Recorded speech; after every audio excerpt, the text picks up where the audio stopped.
Hello friends, chase the goal के इस online platform पे एक बार फिर से आपका हार्दिक स्वागत है। मारवाड़ के राठौड़ों के अंदर हमने राव सूजा जो था, उन राव सूजा को हमने अपनी लास्ट क्लास के अंदर डिस्कस किया था। हम राठौड़ वंश पढ़ रहे हैं और राठौड़ वंश के अंदर हमने अभी तक कई प्रतापी राजाओं को पढ़ लिया है, जिसके अंदर हमने पढ़ लिया है किसको, हमने राव जोधा को डिस्कस किया है। जो राव जोधा जिनके द्वारा सन 1459 ईस्वी के अंदर किसकी स्थापना की गई, जोधपुर जो है उस जोधपुर की स्थापना की गई। तो हमने राव जोधा जो है उन राव जोधा को पढ़ा। हमने राव रणमल के बारे में भी बातें कर ली। उसके बाद में हमने राव सातल देव जो है उन राव सातल देव के बारे में बात की, घोड़ला नृत्य के बारे में बात की, और राव सूजा जो है वो उन राव सूजा को भी हमने अपनी लास्ट क्लास के अंदर डिस्कस कर लिया था। राव सूजा जो है उन राव सूजा की मृत्यु कब होती है? राव सूजा की मृत्यु होती है सन 1515 के अंदर। राव सूजा 1515 ईस्वी में मृत्यु को प्राप्त हो जाते हैं। और राव सूजा की मृत्यु के बाद में गद्दी पर कौन बैठते हैं? राव सूजा की मृत्यु के बाद में गद्दी पर बैठते हैं राव गांगा, यानी कि राव गांगा 1515 ईस्वी में गद्दी पर बैठते हैं और 1531 ईस्वी तक राव गांगा जो है वो गद्दी पर रहते हैं। ठीक है। राव सूजा जो है वो राव सूजा की मृत्यु के बाद में राव गांगा जो है वो राव गांगा गद्दी पर बैठते हैं।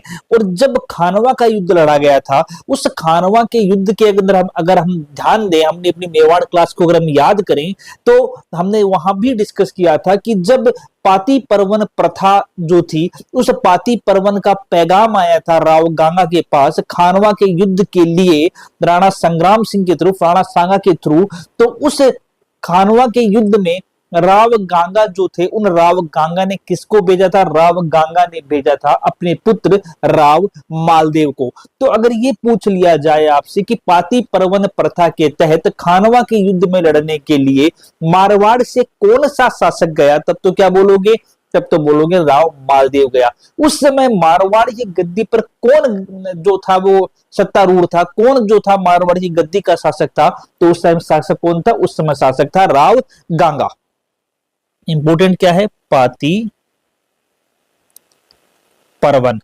और पाती परवन प्रथा कहते थे मारवाड़ से कौन गया था?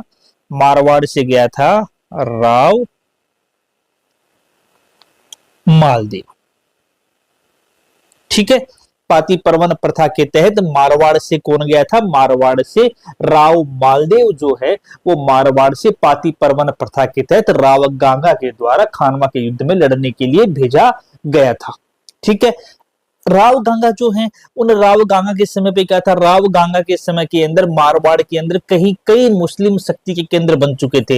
जैसे जालोर एक मुस्लिम शक्ति का केंद्र था, नागौर जो है वो एक मुस्लिम शक्ति का केंद्र था। तो राव गांगा ने क्या किया? राव गांगा ने अपनी सत्ता का विस्तार किया, राव गांगा ने अपने एरिया का विस्तार किया, जो कि राव गांगा की भी एक साम्राज्यवादी नीति को बताता है। और मारवाड़ के एरिया को राव गांगा ने बड़ा करने का, सुदृढ़ करने का काम किया था।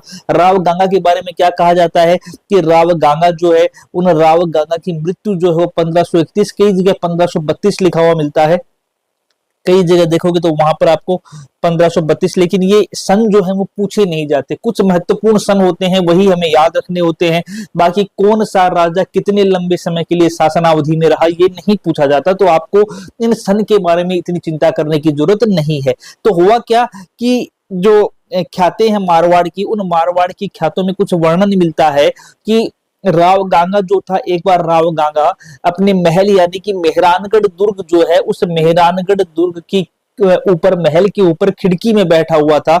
और ऐसा वर्णन मिलता है कि जो राव गांगा था वह राव गांगा अफीम के नशे में था। तो राव मालदेव, चूंकि राव मालदेव कौन है? राव मालदेव राव गांगा का पुत्र है। तो राव मालदेव के बारे में लिखा मिलता है कि राव मालदेव अपने पिता के चरण स्पर्श करने के लिए वहां पर जाते हैं जहां राव गांगा बैठे हुए हैं, अफीम के नशे के अंदर हैं। तो उस नशे की अवधि के दौरान राव मालदेव अपने पिता का चरण स्पर्श करने के बहाने पांव पकड़ करके महल की छत से नीचे गिरा देते हैं।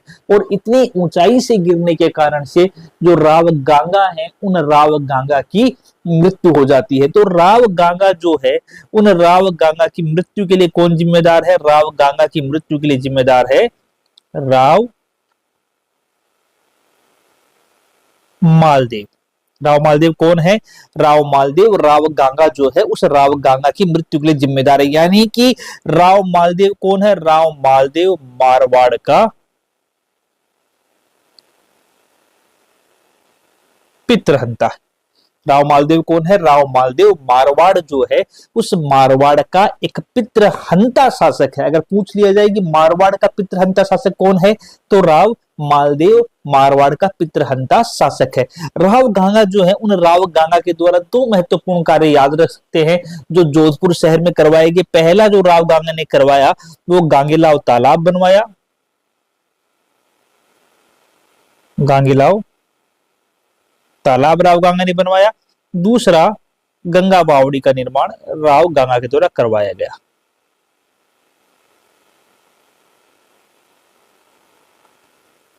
कौन सी बावड़ी का निर्माण? गंगा बावड़ी जो है उस गंगा बावड़ी का निर्माण राव गांगा के द्वारा करवाया गया। तो राव मालदेव जो है उस राव मालदेव के द्वारा अफीम के नशे में अपने पिता की हत्या कर दी जाती है, महल की छत से नीचे गिरा करके। इस कारण से जो राव मालदेव है उस राव मालदेव को मारवाड़ का पितृहंता शासक कहा जाता है। अगर पूछ लीजिए खानवा के युद्ध में मारवाड़ की तरफ से लड़ने के लिए कौन गया था, तो खानवा के युद्ध में मारवाड़ की तरफ से लड़ने के लिए राव गांगा का पुत्र राव मालदेव गया था। उस समय मारवाड़ की गद्दी प्रशासक कौन था? उस समय मारवाड़ की गद्दी का शासक कौन था? राव गांगा था। इसके अलावा एक गंगश्याम मंदिर जो है वो गंगश्याम मंदिर का निर्माण भी किसके द्वारा करवाया गया है? उस मंदिर का निर्माण भी राव गांगा के द्वारा करवाया गया है, जो कि कहां पर है? जो कि अपने जोधपुर के अंदर ही है। तो गंगश्याम मंदिर भी हम यहाँ पे बोल सकते हैं, गंगश्याम मंदिर। ठीक है, ये तीन महत्वपूर्ण चीजें, गांगीलाव तालाब, गंगा बावड़ी एंड गंगश्याम मंदिर, किसने? राव गांगा के द्वारा बनवाए गए। तो अब क्या हुआ? राव गांगा की मृत्यु हो जाती है। राव गांगा की मृत्यु हो जाती है और मारवाड़ के राव मालदेव पर पितृहंता का एक टैग लग जाता है। इसलिए राव मालदेव का जो राव मालदेव का जो राज्याभिषेक होता है वो जोधपुर से बाहर पाली शहर, पाली में कहा? सोजत, सोजत के अंदर क्या होता है? राव मालदेव का राज्याभिषेक होता है। तो अब गद्दी पर कौन बैठेगा? अब गद्दी पर बैठता है राव मालदेव। ठीक है, राज्याभिषेक कहां हुआ?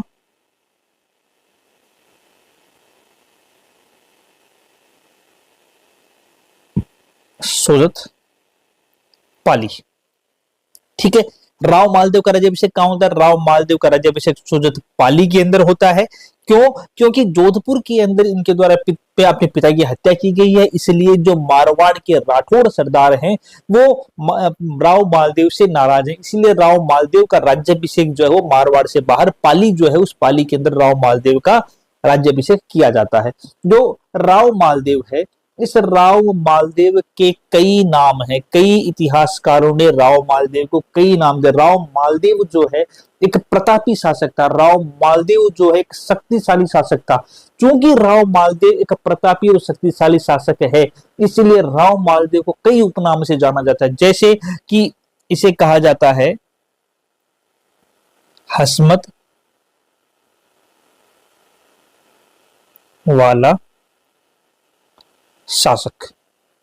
हसमत का मतलब होता है शक्तिशाली, तो राव मालदेव चूंकि शक्तिशाली शासक था, इसलिए जो फारसी इतिहासकार हैं वो फारसी इतिहासकार राव मालदेव को क्या बोलते हैं? वो बोलते हैं राव मालदेव को कि यह तो एक हसमत वाला शासक है, एक शक्तिशाली शासक है।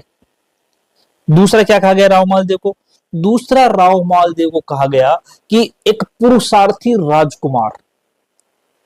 पुरुषार्थ के द्वारा अपने युद्धों को जीतने के कारण से राव मालदेव ने अपने लाइफ के अंदर लगभग 52 युद्ध लड़े, 54 युद्ध लड़े, 54 युद्ध लड़े, जिसमें से राव मालदेव जो है वो आपको वर्णन ऐसा मिलेगा कि राव मालदेव ने अपनी लाइफ के अंदर एक ही युद्ध हारा था, और वो कौन सा था? गिरी सुमेल का युद्ध जो है वो राव मालदेव जो है गिरी सुमेल के युद्ध के अंदर पराजित होते हैं।